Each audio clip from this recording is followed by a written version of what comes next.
All right. So you had a third topic.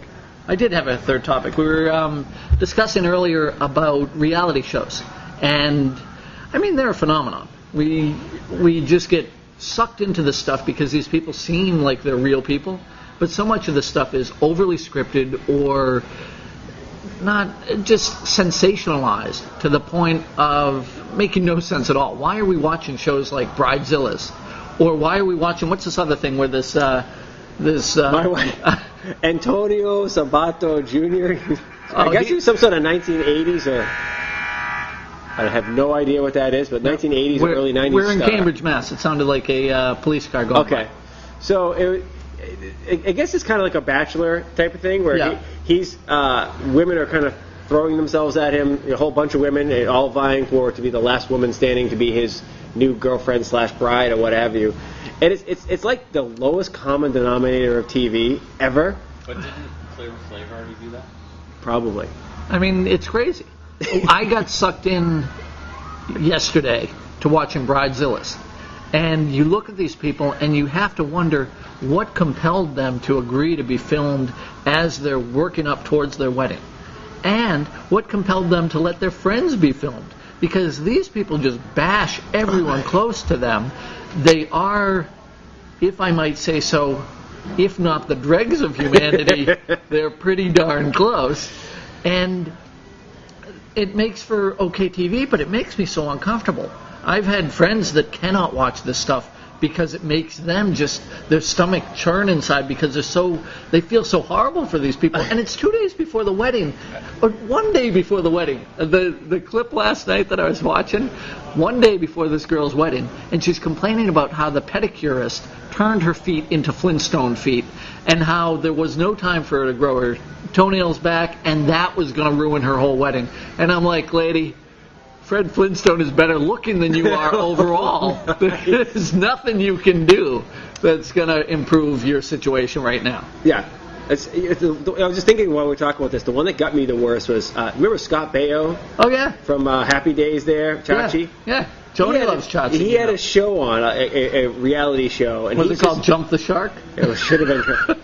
But the whole thing was he's just whining the whole time about how unhappy he is and how life is tough for him. And it's like, dude, you're Chachi. Yeah. Women from 3 different age brackets are throwing themselves at you. You're beloved. You were part of Happy Days. Yeah. Everybody loved that show. You are television and history. He's so uncomfortable with the whole Happy Days things, and it bothers him. It's meanwhile he's driving around in his Bentley and just living the complete lifestyle. Just what everybody. Right. Who wouldn't like that lifestyle? You walk in and you're. I don't know. I don't want to be so beloved that people hassle me. Well, you don't have to worry about that. Oh, yeah. Thanks. We are going to order we're ordering the regular size because he's going to have some. The creme brulee. Yes, please. Is that the best choice on the menu? It's good. It's not my favorite. Well, you're probably going towards the chocolate stuff. I do like creme brulee, but I have to recommend our cappuccino cake or our pie. Yeah, see, those are chocolate. No, we'll stay with the creme brulee. All right, I just want to try it. Thanks. So anyway, have we exhausted? No, we were going to talk about how there are some reality shows or quasi-reality shows that do matter, that do really share some information. Like NomX3. NomX3 would be one, or is one. Is one. The other one that I like to watch is 3 Sheets. I think I've mentioned it before. That's got Zane Lamprey on it. He goes around all over the world to different bars and different just communities and learns the drinking stuff. There's diners, drive-ins, and dives. Maybe it's all the food shows because there's some real connection, like ours, where lunch is the meal of the day that has widely been overlooked, and now we're trying to get people back out. But it's reality. It's not a scripted thing where you're on Project Runway. Right. And you already know that you've been booted from the show 6 months before that episode airs. Right. And it's not just the complete train wreck that I can't even remember the name. What's Survivor? Yeah. I mean, everyone watched the first season, for part of the first season. That's it. I didn't even know they were on Survivor 52 or whatever they're on now. Well, some of those shows, they stock it with some people they know are loose cannons. Right. Exactly. They know are a little off, and they put them on the show because they're off, because they're going to be stirring the pot and stuff like that. I like the shows, there was a show, it used to be on CNN, called The Turnaround.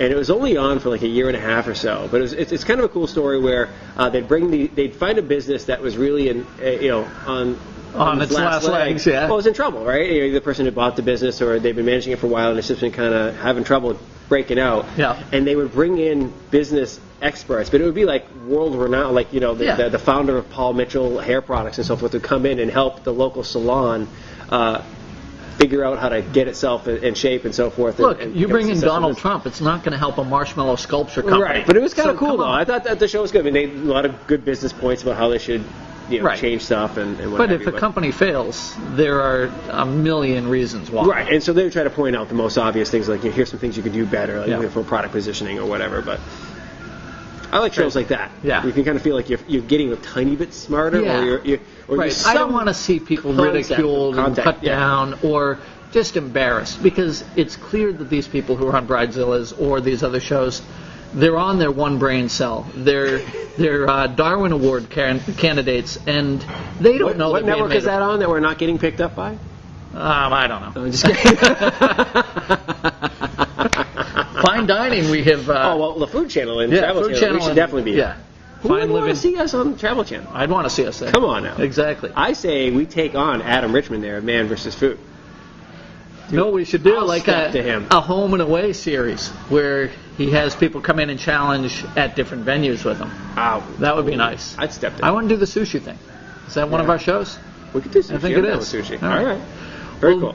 This has been a pretty good time. Yeah, I liked it. So very cool. So again, if you'd like to have us come to your favorite restaurant or your restaurant, if you're a restaurateur, contact us at NomX3.com. Yep. And then that's also where you can find all our cool shows. Yeah. It's been great having lunch with you.